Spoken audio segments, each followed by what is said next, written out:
baby? Miami. What we riding in, Don? Ferrari, baby. Hey. Let's go. We're gonna head to 11 right now. Let's go. Going to 11. We're in Little Venice, aka Fort Lauderdale, Florida. I said, Daniel, you gotta come back. Let me show you the lifestyle of what it's really like of being on a yacht. So right now we're just going around. We're cruising and boozing and having a good time. And I'm gonna show him why this is the yachting capital of the world.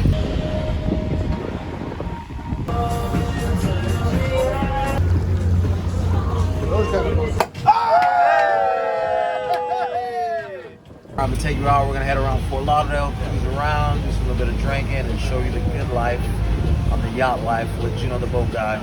We outside, baby. Yo, what do you do for a living? Do hood rat stuff with my friends in Miami. Let's go, baby. Woo! So glad to be back in Miami. Thanks for having me. Of course. Welcome back, brother. Welcome back. So let's dive into it. So like, how did you become a yacht broker? Like, how does that even happen? Wow. Well, I grew up in Naples, so I love to scuba dive and fish, and that's kind of where my love for the ocean kind of came into about. And when I was in college on spring break, I was with my boy Carlos Hyde, who plays football in the NFL, and we met a guy at Mansion nightclub at the time.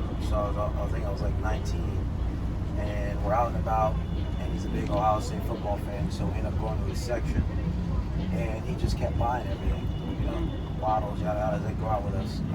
So then I kept in touch with him, and then I came back again to Miami, same situation. So then I finally eventually asked him, like, yo, what do you do? And he was a captain on a boat, so he kind of introduced me to like the yacht life and kind of the yachting industry as a whole. So you didn't know about it at all? No, It was all new? It was all new to me. That was just a start.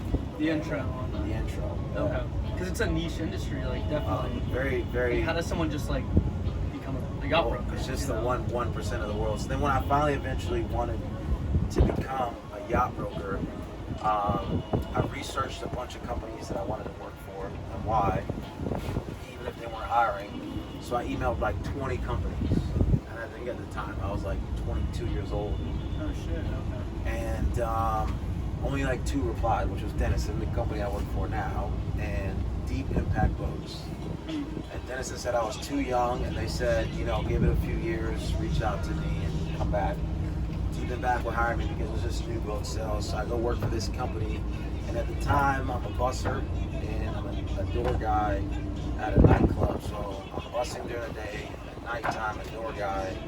So I'd work till like 6 in the morning, get up at 11, and go to Deep Impact till about 4 or 5, take a nap, go back to the nightclub, and also doing the stuff as a busser. Alright, so after the last TikTok video, like it popped off. I think it's at like 7 million likes right now on TikTok. Yep. Have you been like recognized in public? Like how did that like change stuff? Like because it went off like crazy, like way more than I would have thought. So Definitely, it's crazy. We can see that people love the yachts on TikTok. They love the yachts. I have had several clients reach out to me, tell me, hey, my kid saw you on TikTok. Yeah.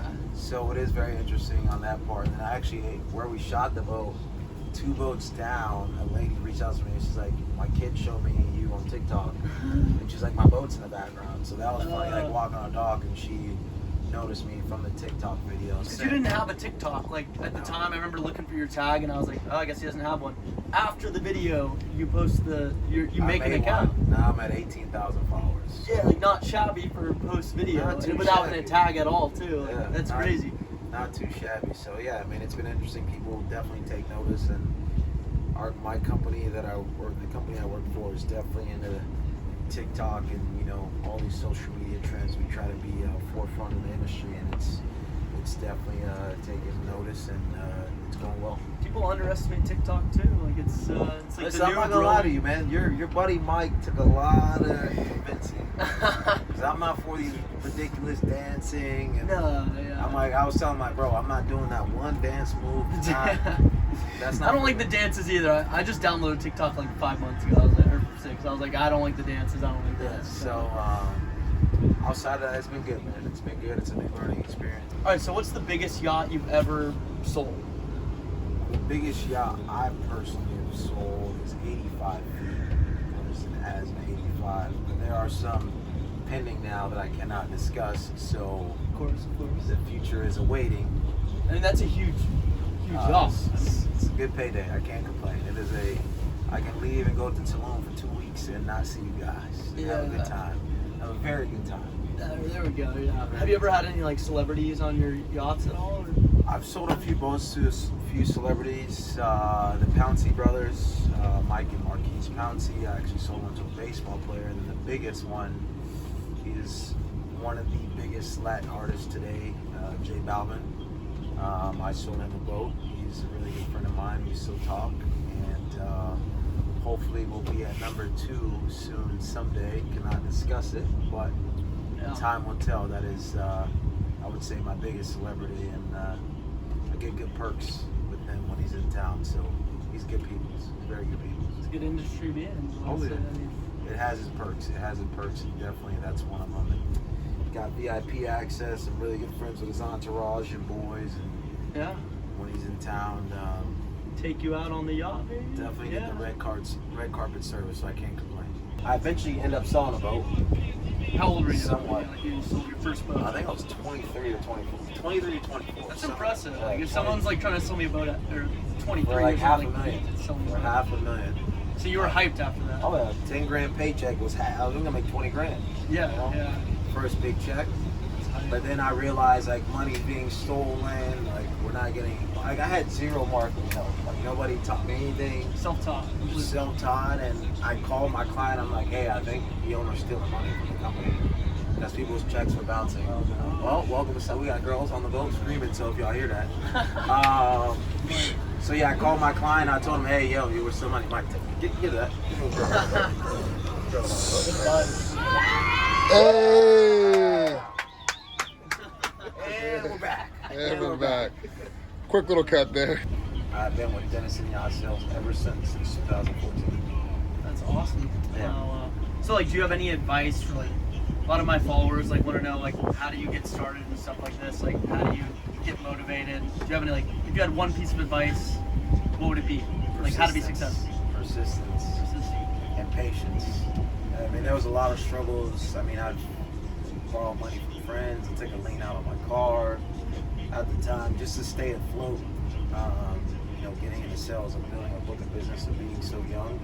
Most of the younger, I would say, guys that get in have somewhat family ties with either money or their dad was a captain, uncle was a captain, their dad's in the business, or it's a family business. And I'm saying there's nothing wrong with that, but I did it from nothing with no experience, no connection, just building a book of business and being patient and learning and understanding that my time's gonna come.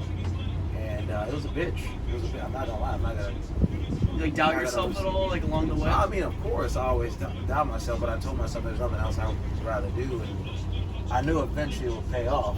And we're fucking here, aren't we? Yeah, we're on a yacht in Miami. So awesome. Yeah, man, just I would say persistence and being patient. I think a lot of people they'll get in. I'm not saying I'm a multi-millionaire even to that point, or just get in business and think a year later, oh, they want to see results 2 years later. Sometimes it's 5 years, 7 years. Long term. It's long term. And now, you know, my clients, I get a lot of referrals. Social media obviously helps. It's not my big book of business, but it helps.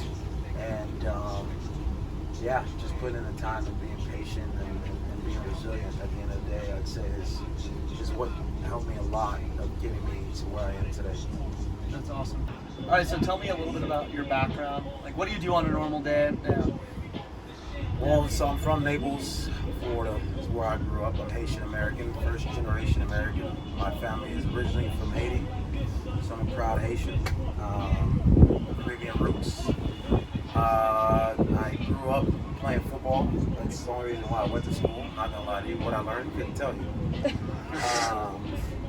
I was good enough to get a full D1 scholarship playing football, and Where you play at? Middle Tennessee State University. Okay. Murfreesboro, aka Murph Vegas, right outside of Nashville. What position you play? High school I played quarterback. We ended up winning states, 16-0. Remember that. Then my body just kept getting too big, and I played strong safety at the time. It was 215. I'm out of my prime, but back in the day. I still miss it though. I also played rugby in college too. So That's like a tough sport. It was fun. It was fun.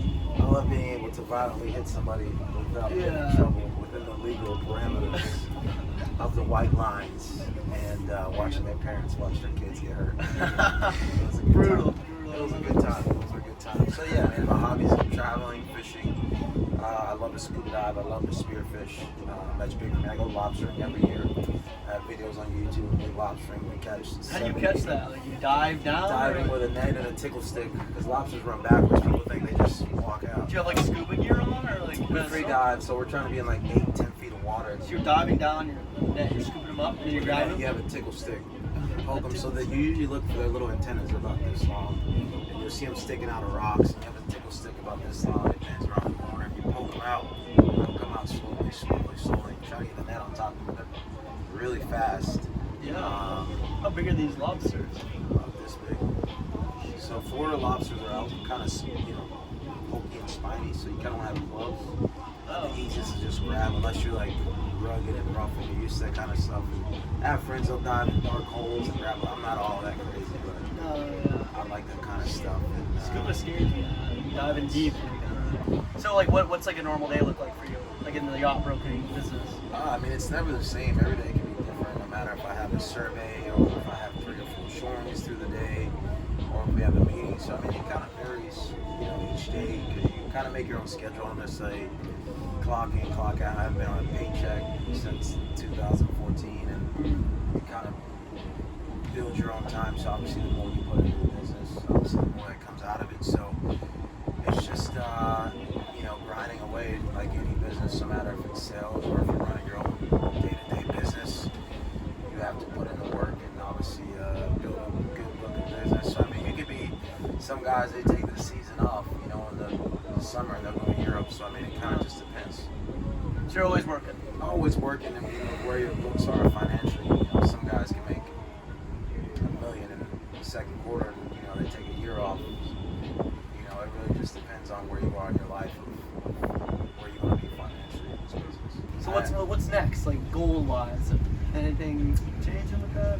I mean, there's some big boats under contract that I can't discuss, but I mean, goal-wise, obviously we have the Palm Beach International Boat Show is next month, so obviously sell some more boats, some new boats. Telling me like 200-foot yachts. There's gonna be some mega super yachts there. Mega yachts. Right now we're on our new Swift Trawler 47 that will be on display at the Palm Beach International Boat Show that people can come take a look at. That is represented by Dennis and Yacht Sales. And for people that don't know, we do take Bitcoin. We are the first yachting company in the industry since 2014 that has accepted Bitcoin, and we have probably done 4 to 6 transactions with Bitcoin. It doesn't matter the amount. Just certain people who have Bitcoin or want to just use Bitcoin only. We have our own mining in our office, so anybody that's interested and want to buy using Bitcoin, please feel free to reach out to us. Be happy to help you. That's awesome. As you should. I mean, it's the new wave. It is a new wave. It is a new wave, and we're all about new trends and trying to adapt and be the forefront in that Dennis and Yacht Sales. Well, thanks for having me, man. This was awesome. Definitely. Yeah, glad to be back. Yeah. I'm glad you were able to come back, and this is the yachting capital of the world, and I think this is just the beginning for us, and I'm glad you were able to make it down.